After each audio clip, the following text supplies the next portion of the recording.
All right, this is UP Power with Kevin McNulty and Keegan Cooper.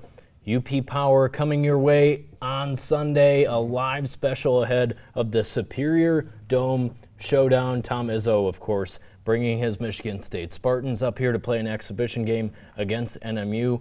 I cannot wait, Keegan, to see 11,000 plus packed into the dome. It's going to be cool enough outside where we might not overheat inside there, but it's just going to be tons of fun. A dome coming for Tom Izzo. It's well-deserved, and obviously people across the UP and even outside the UP are very excited about this game. Yeah, I mean, just the experience as a whole, I think, yes, the basketball game will go on, and that will be just, some great entertainment and a great thing to see, but all the other parts and pieces that are going in to make this happen, the other teams that will be there, and how it will be used as a recruiting tool for Northern Michigan and this opportunity, and for the community of the UP to now have this thing that says, it's the largest indoor sporting event, Event period. In the UP, homecoming for Tom Izzo. And I loved what he said a couple days ago in his press conference. He wants an opportunity for his team and his players and his staff to know, hey, everybody comes from somewhere, everybody starts from somewhere, and I think it'll be a great experience for the Spartans, but also for the Northern Michigan men's team. Yeah.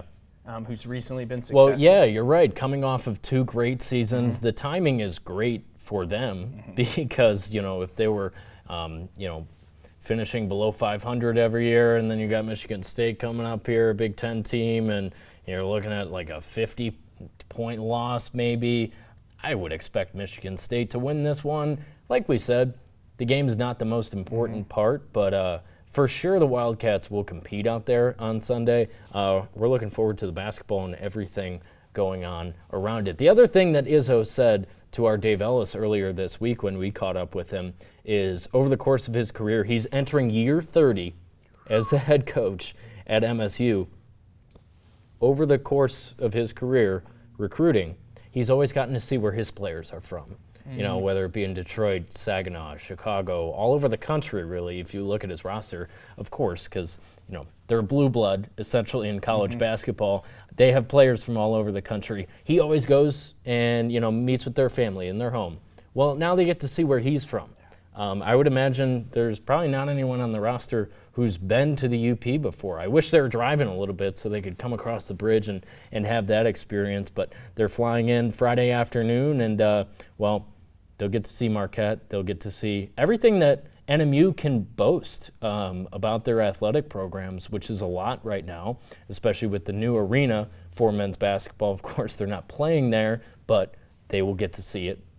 Maybe you have some practice time in there. I know they're practicing in the Dome on Saturday, but everything around it. Izzo said they're going to get pasties, and, it's just going to be special.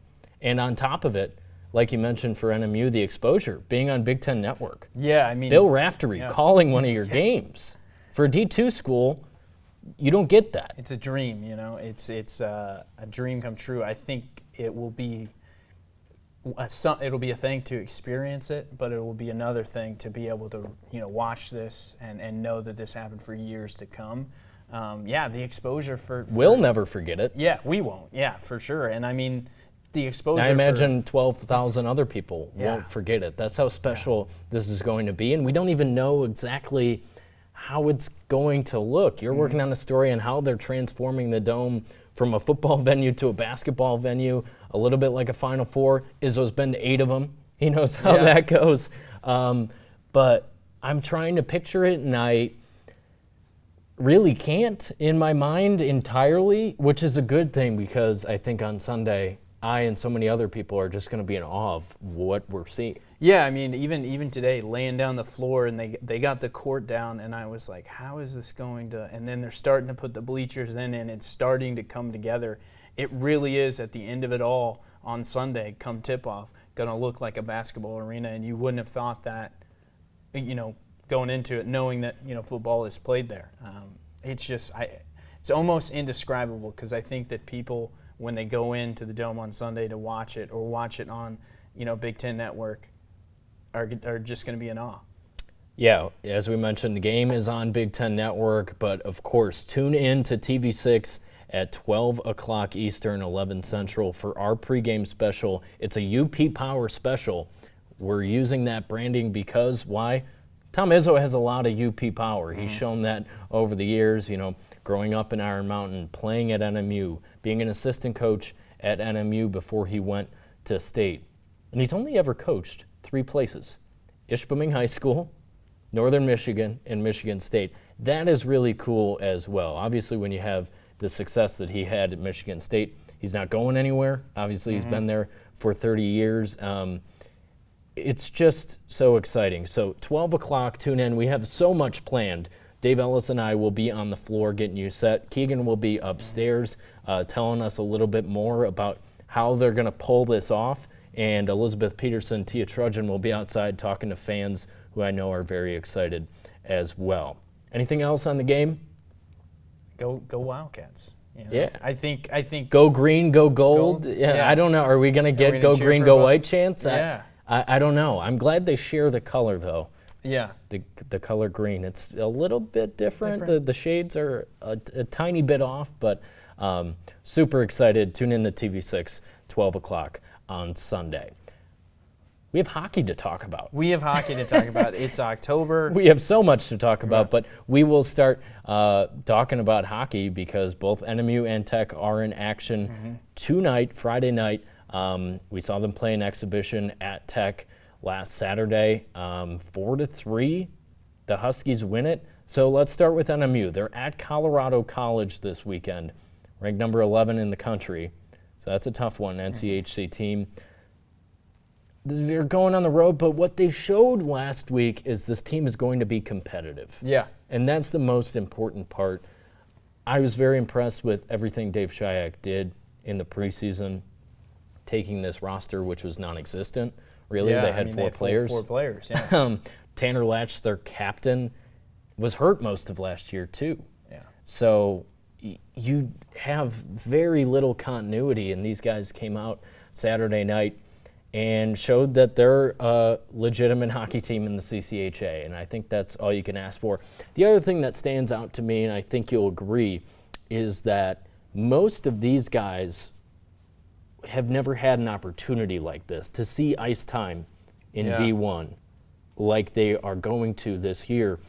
And it's evident that they all want to make the most of it. Whether they're freshmen, they were just playing juniors and didn't maybe think they could play at a D1 school, now they are. Yeah. Or they're a transfer from somewhere, D3 or D1 where they weren't playing, D3 where they were successful, and now, wow, I get to go play in the CCHA. That team was together. They scored 3 goals. It was a slow start, too. I thought it was going to be a blowout because only a minute in or so, Owen Baker scores for Tech, and I'm like, it's going to be one of those. But it was not.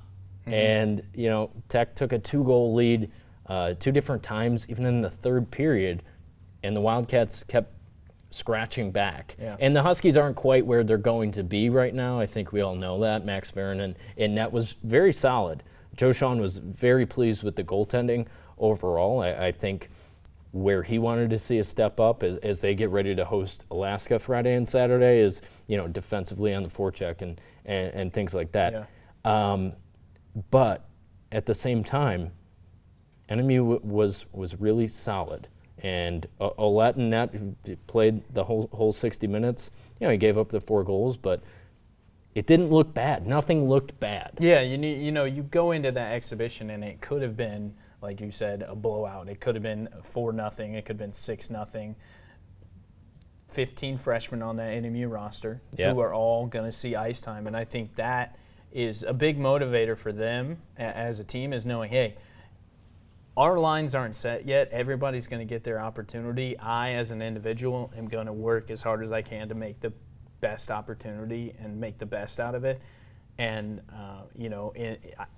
in a month and a half, when they've worked out their lines and they've played a few games, you're going to be looking at a team that I think, has a spot in the CCHA. Now, it may not be the number 1 team, but they're going to be in the mix in that middle to maybe even upper echelon of the CCHA. And that would be such a huge win for Dave Shayak in year 1. We'll see where it goes.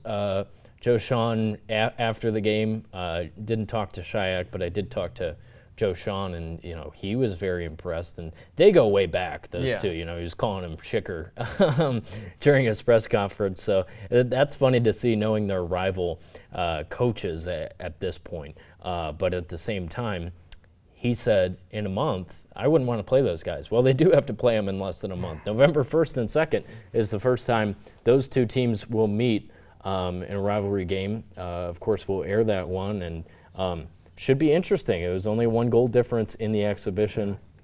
I expect pretty much the same. Yeah, and I think if you're an NMU fan, you're in a good place, right? Dave Shayak has brought in a roster of guys that, it's going to take a couple of games. They're playing Colorado. It could be rough. Now, I don't think it'll be too bad, but understand that there's going to be bumps and bruises at the beginning of the season here. But get points this weekend. Get points, yeah. Right? Start out that way. Of course, they won't be league points, but don't get swept. Maybe. Yeah. It should be a goal for them this weekend. With the Huskies, Alaska coming in, they hosted Alaska a year ago, and then they were in the GLI as well. The Nanooks. Looking forward to watching Tech in that environment. Last Saturday, almost a sellout. Be pretty much the same tonight. It'll be rowdy in there. Yeah. Tech fans have been waiting for hockey for a long time. 7-8 months since they last had a game up there. So the MAC will be rocking tonight. We'll have those highlights on Friday Night Fever. Looking forward to it. But Thursday night, we had our first rivalry matchup of the entire season in volleyball. Yeah. NMU really impressed. And I'll tell you this, they won it in 4. They should have won the first set, so it very easily could have been a sweep. But Mike Lozier said afterward, we thought we were the better team coming in here tonight. Well, they proved it. They were on everything, and it didn't go that way in the first set, and that's why Tech won it. But NMU, we could be talking about a team with very high postseason expectations here. With the way Jackie Smith is going, she looks so healthy, which is huge. That was not the case last year. Mm-hmm. She's now the program's all-time kills leader, which is remarkable because, of course, this is a program where women usually spend 4 or 5 years, and they've had a lot of success in the past. So now Jackie Smith, number 1. Thursday night, she had 18 kills in 4 sets. So impressive. And on the other side, the right side hitter, Helen Byring, has been really, really good and reliable for the Wildcats as well. And Mike Lozier had flowery things to say about her and the work she puts in. So NMU in a really good spot. Tech obviously didn't play well.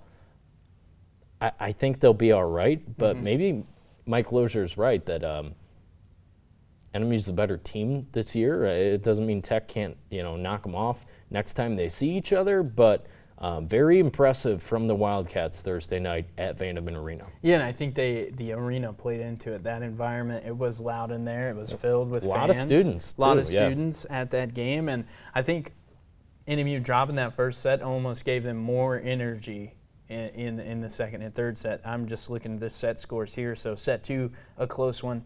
They win 25-23. Set 3, 25-17. And set 4, it was kind of all NMU, 25-15. They left no doubt in the third and fourth sets. They didn't want it to go 5, and they made sure that didn't happen. So just unbelievable showing from NMU, and they're now 6-1 in conference. Roosevelt Friday night.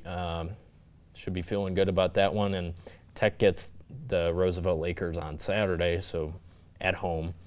Maybe a get right after a disappointing showing in the rivalry match on Thursday. So we'll see where they go from there, but certainly a statement from NMU. Yeah, kind of a hey, welcome to Vandeman. And Mike Lozier talked about this in his press conference. They usually scrimmage before the season gets going. There's usually a Michigan Tech Northern Michigan scrimmage. Right. And he explicitly avoided that, because he wanted Michigan Tech to come in and be a new arena, a new place, and you got to think that maybe played into it a little bit. They haven't played in that environment, and I think that'll be the case for even basketball season rolls around. These teams haven't played in Vandeman; they're used to playing in the Berry. That's going to bode well for NMU volleyball, but also both basketball programs. That's the other thing about these two teams. NMU has more veterans who've been there, done that. Jackie Smith, Megan Meyer, and Helen Byring has asserted herself here. You know, Calumet alum, really impressive. Obviously, the Calumet Copper Kings are rolling in volleyball again this year. Kate Bonacorsi does a great job with that program. I'm excited to see where they go come postseason time. But let's switch gears to soccer because we have another rivalry matchup getting going here in a little bit. If you're watching on the live stream, it's around 2:30. That one gets going at 4 in Houghton. So if you're listening later, you'll know the outcome of that one. Tech in a little bit of a rut right now versus Northern really kind of kicked it into high gear the past couple of weekends. A sweep this past weekend. I don't know. Houghton's a tough place to play. John Sandoval said that. At the same time, this is their only matchup this year. Of course, maybe they see each other in the GLIAC tournament, but no return trip to Marquette, so NMU really needs to make the most of it, and like we saw in volleyball last night, show that they are the better team. We both believe they are, but it's a matter of showing it out on the turf, and won't be easy, but good weather at least, you know. You'll take it for mid-October. You won't be playing in the snow. Yeah, this is almost to me it's a rivalry game, and it's unfortunate that it comes now for Michigan Tech when they're kind of in this slump. But this is almost hey, we're at home. This has got to be a get-right game. We've got to be on our stuff for 90 minutes because if you're not, you've got Northern Michigan who's just coming off a sweep. They picked up 6 points. They're going to come into your house, and they're going to be fiery. And they're, you know, they can score goals. We've seen it this year. They've had 6 goals, 3 goals, 4 goals. You know, they can put the ball in the back of the net. So Michigan Tech, you're at home. You got to. It's a get-right game, but it is a rivalry game, so it's going to be even that more elevated. That's been, you know, the issue with Tech. Where are the goals coming from? Because Julia Pietola was hot, you know, early in the season. You know, hasn't gone that way over the past couple weekends, and you're looking around. It's like where are the goals going to come from? So, like you mentioned, NMU in their sweep at home last weekend over Ferris. It was a 3-0 win, then a 3-1 win over Saginaw. They were on it. Yeah. Justina Lesperance was the Offensive Player of the Week in the GLIAC for good reason. She had 2 assists and a goal in the Ferris State game, and then an assist and a goal in the Saginaw game. She's been great, and obviously, you know, Brooke Pietola and Molly Pistorius are there as well. Up and down the roster, the Wildcats are good. Brooke Pietola is now the all-time assist leader for NMU women's soccer. She's had a great career. That's an incredible milestone for her.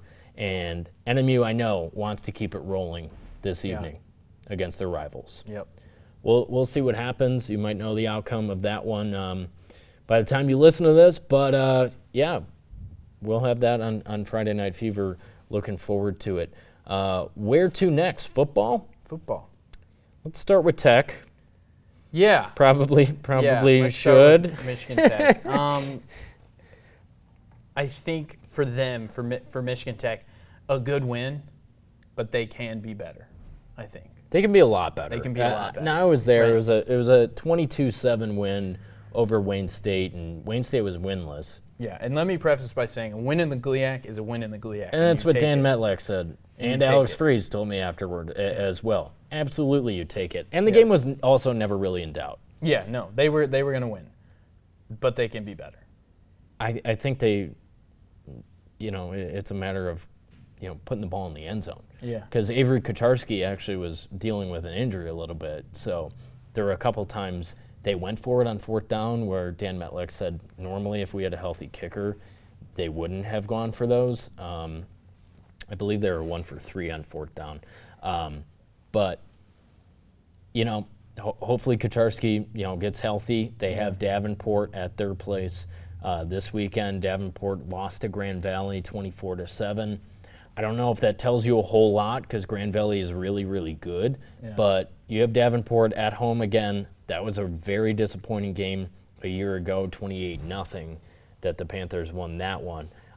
The other thing about Saturday is, well, they lost to Wayne State last year in a game that we've talked about on this podcast quite a bit because they should have had that one. They should have.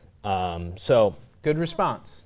Good response. Yeah, no, I think it was a very positive game for the Huskies, and then 1-0 in the GLIAC. They're 4-1 overall. They could easily be 5-0. You think about their one loss was that overtime one to Bemidji. So they're looking good. The defense was awesome on Saturday, and that's really why they won the game and why I say it was never really in doubt, because they were getting stop after stop after stop. Dante Bassanese, the Iron Mountain guy, GLIAC Defensive Player of the Week. He had 8 tackles in that game, an interception, and a blocked field goal. The blocked field goal was huge because that would have made it a 3-point game in the third quarter. He's awesome. Hunter Beekle's awesome. They miss Mark Sipple, but like I talked to Dan Metlack about a couple weeks ago, they figured out, who they turned to, and it's guys like Beagle and Bassanese for sure. They were on it, getting to the quarterback every time they drop back to pass, and sometimes Wayne State running an option a little bit. They were all over it. That's really why they won that game. Yeah, and it's hand in hand. Offense and defense goes together, right? If the defense is doing their job, then the offense is going to be more relaxed when they go out there. Yeah, they only put up 22 points, but they win. Complementary football, and Freeze was efficient. Yeah. He didn't make big mistakes. He's got unbelievable chemistry with his wide receivers. When you think about Darius Willis had 2 touchdowns. Yeah. Ethan Champney was good again. Those guys have been playing with each other since high school. Yeah. So Brandon Michalak's good on the offensive end too. He's been there. I really like where Tech is going, and this is a big one Saturday in Houghton against Davenport, because then you go on the road to Ferris, tough one. I wouldn't say they're out of that game at all, because they competed against the Bulldogs a year ago, and thankfully on the other side of that, you have NMU coming to Houghton. W for the Huskies. Yeah. And then you're at Roosevelt. Should be another win. So that's why I think this Davenport game is one that could really go either way. I think it'll tell you what Michigan Tech is capable of the rest of the season. Right? Absolutely. Because you don't want to think about last year, but if you don't have a sour taste in your mouth from losing 28-0 last year, I don't think that you should. And Alex Freeze would probably admit in that game, again, they don't care about last year. We're referencing it because it's the last time we saw the two teams go head-to-head. But Alex Freeze will tell you he didn't play well in that game. Yeah. I was at that one. It was kind of an ugly performance. So they need a statement this Saturday, and I think they might get it. So we'll see what happens. We have to talk NMU. They are 0-5. Limit the damage today on Saturday. There's things that you can go into this game. Yeah, they have Grand Valley on the road. It's not going to be pretty. I think you're right. Limit the damage this week. There are things that you can do when you play this team. When we played teams that we knew we were going to lose to when I was in high school and college, or when we played teams that we knew that we were going to beat. There are things that you can do in this game. We see it all the time in high school football. It's obviously a different level, but there are a lot of lopsided games in high school football that we cover. So here's my thing. If Grand Valley scores on you, don't give up big plays, right? Make them take the ball down the field and on a 10, 12-play drive and score. It's really been an issue for their defense, though. When you think about their defensive backs giving up those big plays. It's part of the reason why they've fallen behind and haven't given up less than 33 points this season. Yeah, and then offensively, don't turn the ball over, right? And I know that's massive. I know that is like, obviously it's football. Don't turn it over, but don't turn the ball over. Don't fumble. Don't throw interceptions, right? If you have a drive and you go 3 and out and you don't score, at least you didn't turn it over, right? That's really the issue with the offense. There's issues all over the place, and they're more competitive than last year. We can admit that. The Saginaw Valley State game, their first GLIAC game, 63-14 in the end. But the defense did its job for most of the first half, and then they kind of spiraled toward the end of the second half. And Shane Richardson said that on Tuesday, where he's like, I was watching the film most of the first half. I was happy with the way we played, but they had a spurt at the end of the second half where you're like, oh, and the game's over. All of a sudden you look around, you don't know what happened.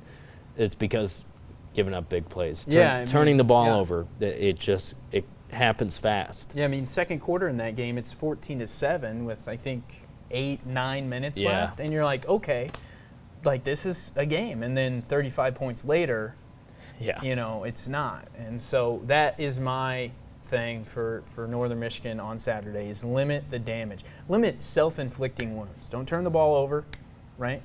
No fumbles, no interceptions. And on defense, make Grand Valley drive down the field and score. Don't give up a 60-yard bomb or an 80-yard bomb.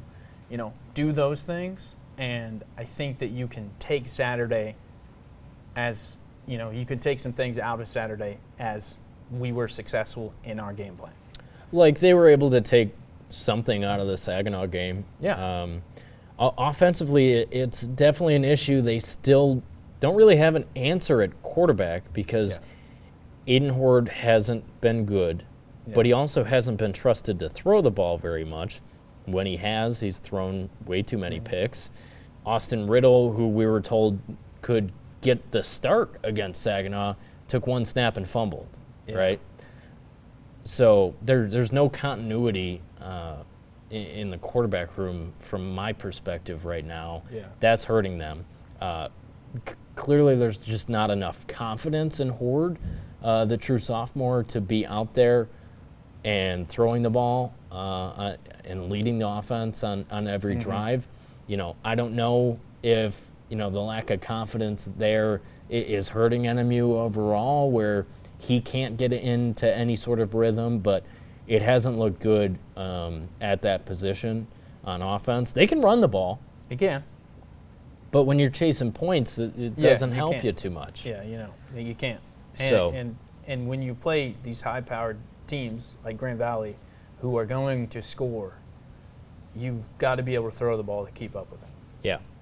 Let's touch on NMU men's soccer. They're in a rut, too. They're in a rut. Hitting the road this weekend. I think, you know, Friday, today, it's a get-right game for them.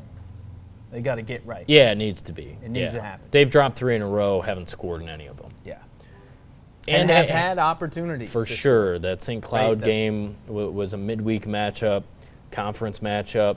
They had 2 penalty kick opportunities that Alex Vodovich said we normally would convert. Tommaso Lamy had one of them. Yeah. It's just when you don't get those, it's a little deflating. It kills the mojo, right? Yeah. Today is a get-right game for them, right?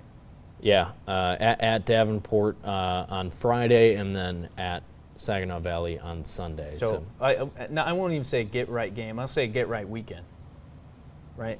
Yeah. They need to come away with points this weekend. They need to find the back of the net, and I know that they can do it because we've seen them do it this year. They can do it. It's executing. You know, I know when we talk soccer, you know, coaches say executing in that final third. It's not the final third for the NMU men. It's the final eighth, right? They get there. They get those opportunities. Put it back in the net. You know, play with confidence, play with poise, go out there and score, and, you know, give it all you got for 90 minutes. We'll see what happens in those 2 matchups. Let's talk high school football. I'm very excited for this Friday slate, mainly because Menominee goes on the road and takes on Negaunee. This is such an interesting matchup to me for a lot of reasons. Menominee we would consider the better team this year, now. 6-0. Negaunee's 5-1, has only lost to Kingsford. But the Miners have handled them the last 2 years. In the district final game 2 years ago, I was looking at the video, and I had it in my story earlier this week, my preview of the game, where it was muddy, it was wet. Negaunee was playing for something bigger that weekend, and obviously they went on to Fort Field that year. That one wasn't really in doubt for the Miners. Last year, they met this same week, week 7. Yeah. Menominee was 6-0, and Negaunee went down there and they ran the ball all over the Maroons. Now, I think that Maroons team wasn't where they were at the end of the year. They got so much better as the year went on. Even though they were undefeated at that point, they just kind of got smacked in the face with Kyla Carr and what he could do out of the backfield for the Miners. So Menominee really wants this one. Yeah. And they have to prove that they're the better team, in my opinion, because the last 2 years, even if the record said they might have been the better team, they weren't when they met on the field with Negaunee. So curious to know your thoughts. One side of the ball that I want to focus on, Tanner Turcoff, that Menominee offense, which has been humming. I called it a seamless transition from Trevor to Tanner Turcoff for the Maroons.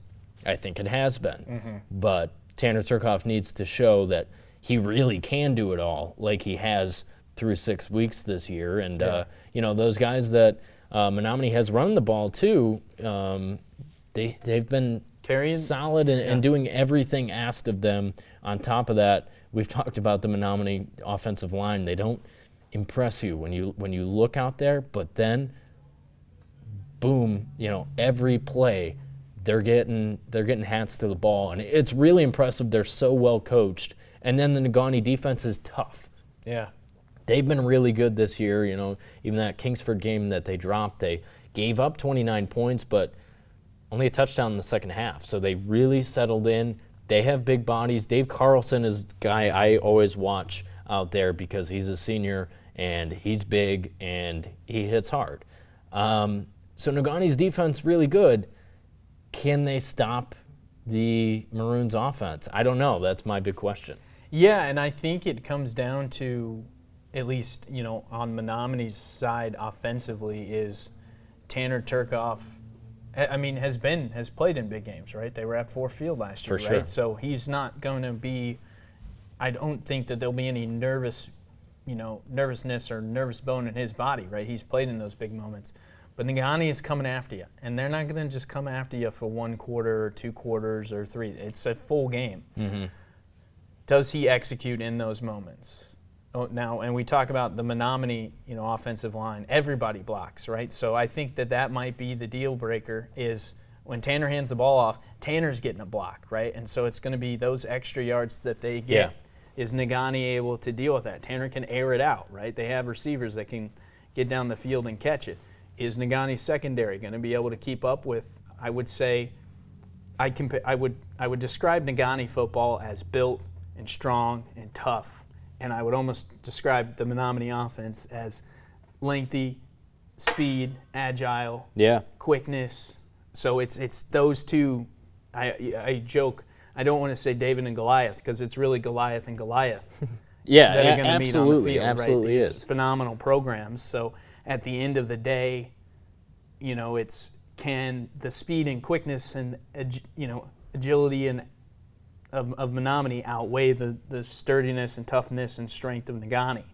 And it's not to say that Negaunee doesn't have any athleticism or agile guys, and Menominee doesn't have any big, tough linemen that'll lay a block and get tackles on defense. It's just those are two different strengths for these two teams, and I think Chad Brandt's going to get a little tricky on offense. Yeah, because he likes to, and they're good at it. Yeah.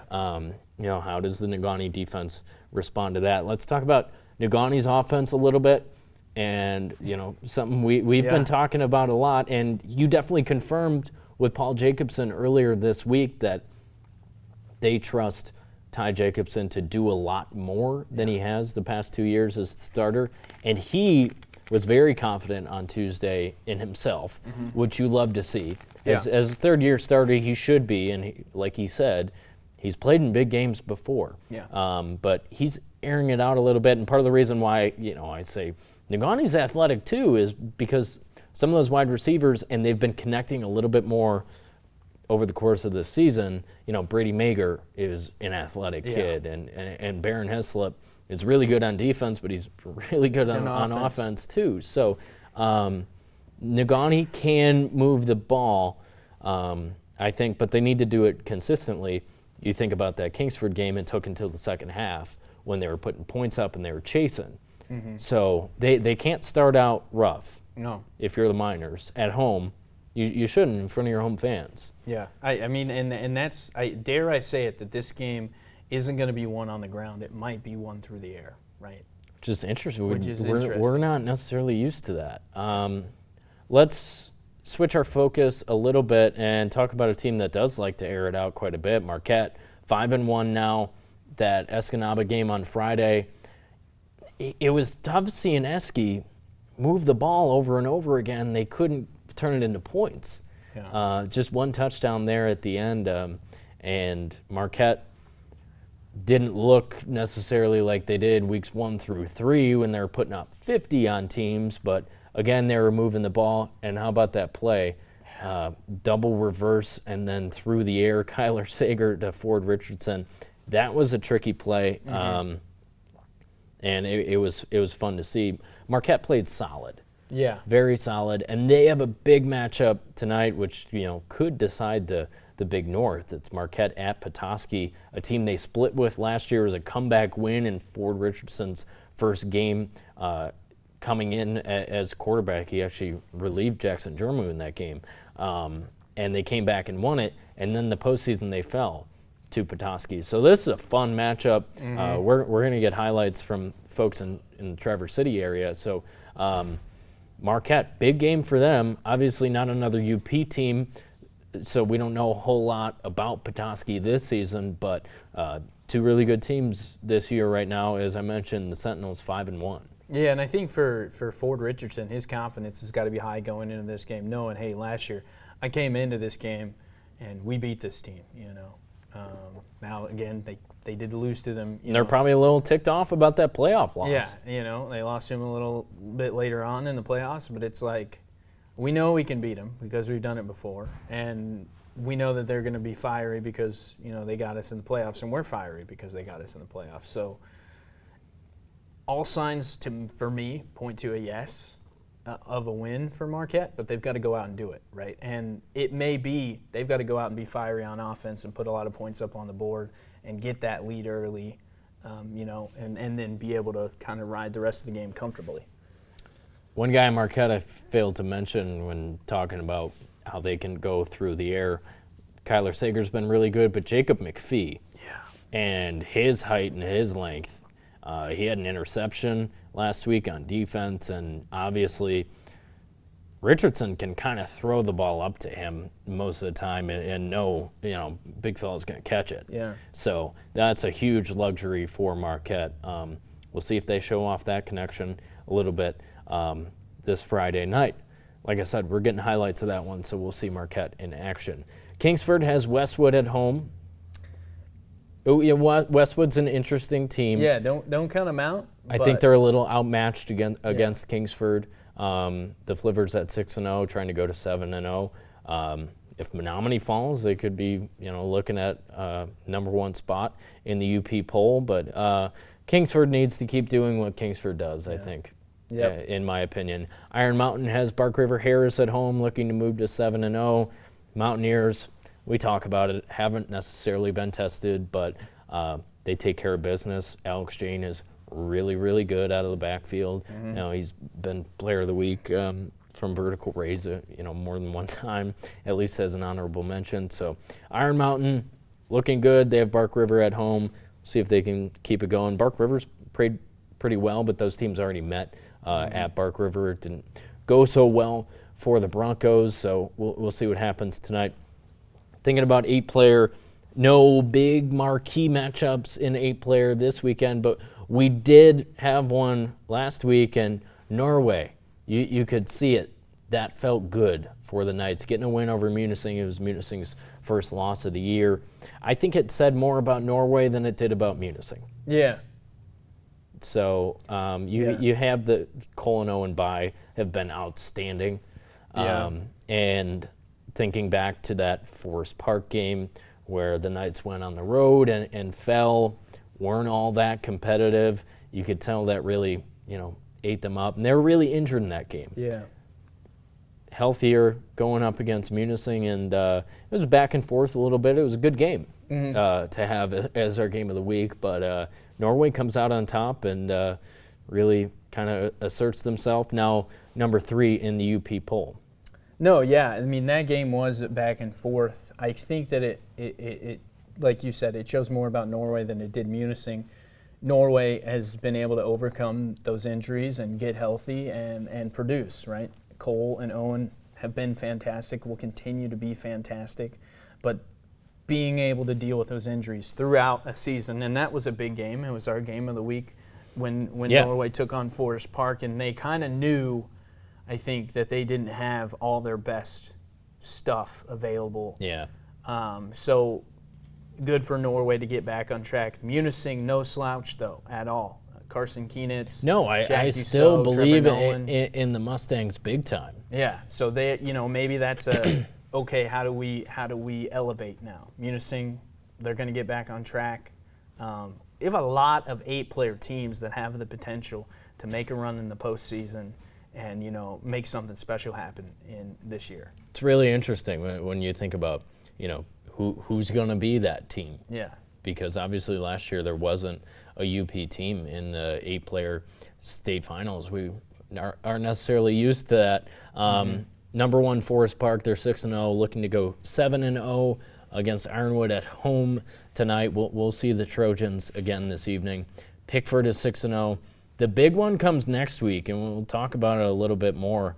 Norway and Pickford. So Norway has a lot to prove in that one. Pickford's been really good. They really kind of demolished Ishpeming when the Hematites went out there. And the Hematites were looking really good to that point. I still think they're a really good team, but Pickford, obviously we don't see them too much, but yeah, they're legit too. They're cooking, as the saying goes. And then in the poll, just lurking there, 5-1, North Central. You cannot forget about them. Nope. You can't. That's where I'm at too. You can't, right? If you go into that game thinking you're going to win, North Central, again, they are. Because they haven't necessarily played one of these top 5 teams where we're like, okay, we get to see exactly what they're made of. But at the same time, they're 5-1. You're like, okay. Yeah, they're still around. Yeah, and that's what I mean when you think. Pickford and Forest Park and North Central and Munising and Norway. I'm trying to think. I know I named the 5 in the poll, but those are the teams right now. And I brought up Ishpeming. Their schedule's funky because they're not in a conference this season. I think they're going to Door County this weekend to take on another Wisconsin team, but I think they're really good. Just not quite enough to be in the top 5. You think about it. Ontonoggin's been solid. This season. Gogebic at times, I've been impressed. We've seen them a couple of times. So, we'll see where the 8-player, poll and postseason ends up. But I think you're right that it's a little more interesting than the 11-man right now because those 5 teams in 11-man, I don't know if anyone else is cracking the poll this season. So we're really, kind of dialed in on those guys at this point in the season. Only 3 weeks left. Yeah, 3 weeks, and you're talking postseason. And one that I know that we both have marked on our calendars, Marquette meeting Kingsford. I think that will show a lot about both of those teams. Tonight, Menominee, Negaunee, it's going to show a lot about both of those teams because if you Menominee, think about Kingsford next week, too. Menominee, Kingsford next week. Those top 5 teams, this can tell you, hey, are you going to be able to meet another very successful, very good team and come out on top? Yeah. Because that's what you got to do in the postseason, right? You get to the postseason, all those teams are good, right? Or they wouldn't be in the postseason. Yeah. So tonight, a big test for Menominee. These last 3 weeks of 11-player football, when we talk about the top 5 teams, big tests for each team each week. Well, and they all want to be playing their best football this time of year. That's no secret. So, maybe you're listening to this after Friday night when we have the outcomes of all these games that we're talking about. But, if not, we certainly have a lot to look forward to this evening. Let's go to the NFL and then wrap up with Tigers. Yeah.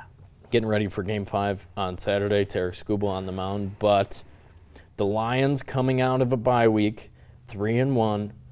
I fear that people have forgotten about the Lions. I'm just talking like national media saying, are the 49ers okay? Is their run of dominance in the NFC over? Obviously, they had a big win in Seattle on Thursday night, so they're now 3-3. But the Lions are 3-1. They're going to Dallas this weekend. You remember that game last year that they should have won. Taylor Decker reported He obviously did. Yeah. I will stay and stand firmly in that stance that Decker reported. And they should have won that game with 20 seconds left on the clock. They would have had a 1-point lead. Anyway, Dan Campbell was asked earlier this week if he still had that controlled fury and pure octane that he described the Monday following that loss. That was a Saturday night game because it was so late in the season. And he said that never really leaves. I just love where the Lions are at right now. They're so good. Sitting 3-1. They dropped the one to Tampa at home. I think you're afforded one of those early in the season. You look at the 49ers, they've blown double-digit leads in the fourth quarter twice to divisional opponents, and everyone's like, the 49ers are fine. The Lions are fine. They're probably more than fine. They might be the best team in the NFC. Do you agree? Yeah. I mean, who's better than the Lions right now? Other than the Vikings. But I don't think I can't wait for that game. Yeah, I don't think. When do we get to see that? I don't think, and I only say it because the Vikings are I do believe in the Vikings, but I don't think they're better than the Lions. Because the Lions have lost, the Vikings don't. Yeah, I mean, when you go, the Vikings are a playoff team for sure in my mind. Are they a Super Bowl contender like the Lions? I don't know. No. That's where I'm at. And I'm looking at positions. Oh yeah, they're at the Vikings after they take on the Cowboys. So that's fun. Yeah, Jared Goff is a better quarterback, right? Yeah. In the quarterback comparison. Receivers, Justin Jefferson is arguably a Hall of Famer. He's phenomenal. Already. He's like 24. Yeah, he's 24 and he's arguably a Hall of Famer. On paper, and the Vikings are really, really good. Yeah.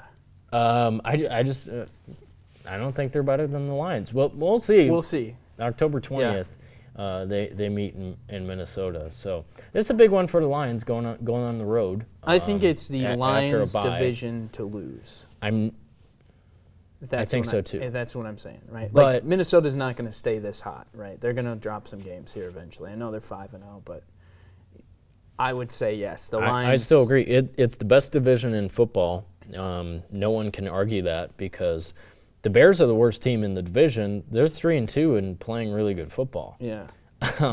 Packers obviously also 3-2. So I love it. We said it going into the season that it is the best division in football. It's really shaking out that way through 5 weeks of the season. Big one for the Lions to maybe prove me right.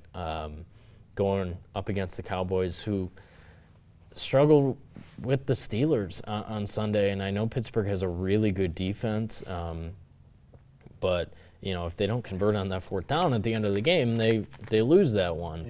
Yeah. So the Cowboys are a funky team. I don't think they got better after last year. There's been a lot of talk about what Jerry Jones didn't and did do in the offseason. So, I think the Lions need to go in there and kind of assert themselves this weekend. Earlier on Fox that day, 4:25, the Lions on Fox going up against the Cowboys. So it's America's Game of the Week on Fox. And then 1 o'clock, Packers-Cardinals. Cardinals team that just upset the 49ers. They're coming off of that. They're not a joke for sure. Like last year, remember going into the 2023 season, everyone was like, oh, the Cardinals are going to get Caleb Williams. They're going to have the number 1 pick for sure. It didn't play out that way, and they've gotten better. They're a better team this year. They are.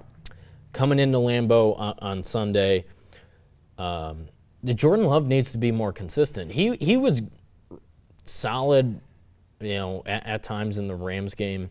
I thought that was a really good win for them because the Rams are coached by Sean McVay, the mentor of Matt LaFleur. It's the whole storyline and all that, even though McVay's never beaten LaFleur, which I think is funny. Yeah. Love isn't quite – that pick six was bad. That pick six was bad, and I think he knows it was bad, and I think he – in the spur of the moment. And definitely didn't need that after throwing 3 picks against Minnesota. In the spur of the moment, maybe you take the safety, right? You don't throw Well, in hindsight, for sure. Yeah. But, that was just a big oopsie. Tucker Kraft was awesome. Yeah. 66-yard touchdown in that one. And, they need Jordan Love to, I think, in my opinion, play like the guy weeks 11 through 18 and into the Dallas game in the playoffs. Yeah, we need a... We haven't seen that yet. Obviously, he missed 2 games. He was banged up. That Vikings game, he didn't really look right. Against the Rams, he definitely did enough. But, yeah, he had that big mistake. You're like, that's not great. But, yeah, at home, you got to have this one, I think, if you're the Packers. It's almost a get-right game for Green Bay. Jordan Love hopefully now should be closing in on being 100%. I would agree. Yeah. Not especially that the Cardinals are on the back end of this Cardinals game, you have the Houston Texans, also at home, but that's a team with only 1 loss. There are only a handful of teams that are undefeated or have 1 loss. I believe the list is Kansas City Chiefs, of course, the Vikings, those are the 2 undefeateds, and then the Lions and the Texans, and I might only be missing 1, or that's the 4 with 0 or 1 losses. You are missing 1. I'll give you NFC. Here we go. Oh. NFC. They are the Commanders. The Commanders, yes. There we go. Which is wild. That's been incredible to watch. Who Jaden stays undefeated? Do the Chiefs stay undefeated? Does Minnesota stay undefeated? Who's the last undefeated team? The Chiefs. You think the Chiefs 6-0? They're ridiculous. The Chiefs are ridiculous. Monday night they just Patrick Mahomes isn't real. Said to the Saints, and like, you don't have a chance to win this game. Sure enough, they did not. So every week's big in the NFL, but I think the Lions and Packers are in the same boat. They should have wins on Sunday, because 2 really good teams now chasing the Vikings in the division. You gotta start stacking wins. So I think that is definitely the case on Sunday. The Detroit Tigers, the ALDS with the Guardians. It's been a lot of fun so far. Game 1 on Saturday. We haven't been on the podcast since the series started. So game 1, 7-0, over very quickly. Yeah. Third inning? Flush it. First inning. First inning. Oh yeah, first inning. Yeah, first inning. 5. Yeah, they went Holton to Reese Olson. Olson gave up the 3-run bomb, and boom, get out of there. But then they come back in game 2, and they're the gritty Tigers. Once again, a 3-0 win. That game was awesome. Had so much fun watching that in the newsroom, because Tarek Skubal was on the mound. He's now gone 24 straight scoreless innings. He's the best pitcher in baseball. He was this season. He is in the playoffs. Yep. He reminds me a lot of Jake Arrieta in 2015 and 16, a guy that took a while to become one of the best pitchers in baseball, but once he got there, has been so dominant. All his power comes from his legs. He's pumping. He's so into it on every pitch, every at-bat. He said after Game 2 that he loved playing in that environment in Cleveland, and, well, he's going to do it again on Saturday. He doesn't get a home start in this series. But obviously the story besides Skubal in that game was Kerry Carpenter coming through and taking Emmanuel Clase deep, and no one does that. That at-bat was really interesting. If you remember, it was 2-2. Clase went slider, middle of the zone. Carpenter fouled it off his foot. He was on it. Clase went back to the slider on the next pitch, the second 2-2 pitch, and it's in the bleachers. It was a great at-bat, obviously, by Kerry Carpenter. They didn't necessarily need the 2 other runs because they were able to close it down in the 9th, but it was a pair of 2-out hits to get there. Jake Rogers and somebody else was on for Carpenter when he hit that homer. But so cool. And Carpenter's status actually for Game 5 is up in the air. But the way A.J. Hinch platoons these guys, I mean, like, sure, it'll suck if you don't have Kerry Carpenter available, but at the same time, you'll be fine. In my opinion, the way they have a different guy come through each and every game. Then they go to Detroit. Game 3, the pitching was awesome. Hinch used 6 pitchers, a little bit like what Dave Roberts has been doing with the Dodgers, just on to the next, matchup-based.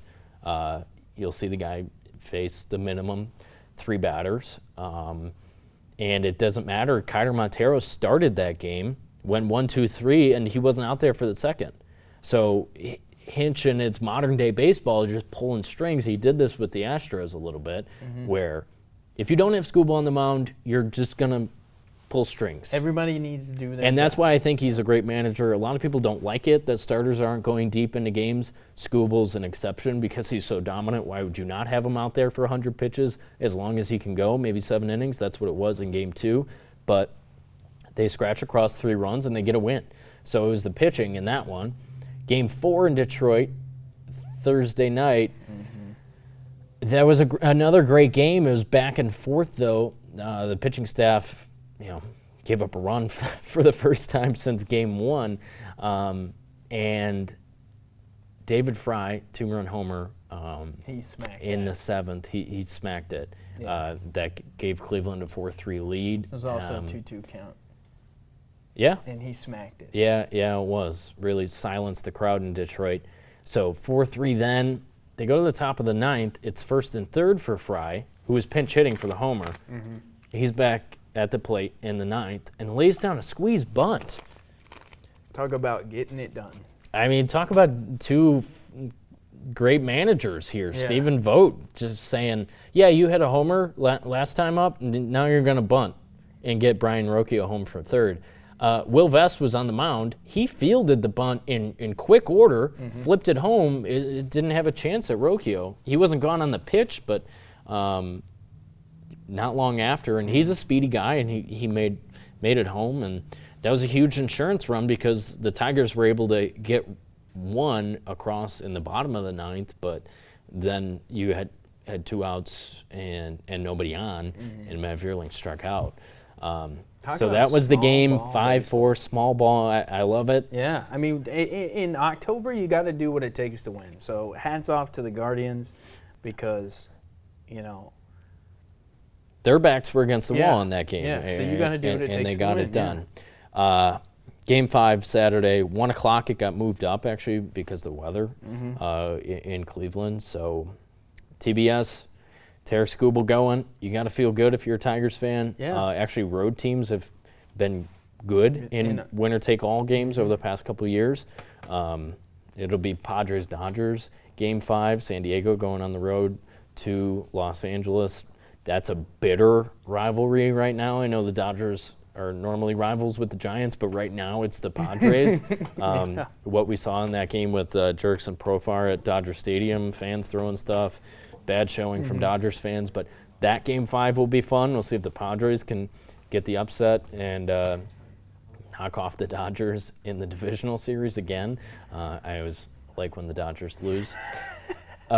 Meanwhile, the Yankees, who I also like to see lose, they're moving on to the ALCS. And the Mets take down the Phillies in 4, 2 New York teams in the championship series right now. So that'll be a big storyline for everyone else. I don't really care too much. Matchup predictor on this our Tigers-Guardians game is 54.2% for Detroit and 45.8% for Cleveland. And that's because Tarek Skubal is on the mound. We'll see what happens 1 o'clock on Saturday, but looking forward to it. We have a lot to look forward to. We'll see you Sunday, 12 o'clock at the Superior Dome. UP Power, Tom Izzo returns. We'll get you set for everything. Then you can flip it over to the Big Ten Network and watch the game itself with Lisa Byington and Bill Raftery on the call. Really, really cool stuff. For Keegan Cooper, I'm Kevin McNulty. This is UP Power, the podcast, but we will both, like I said, see you again on Sunday.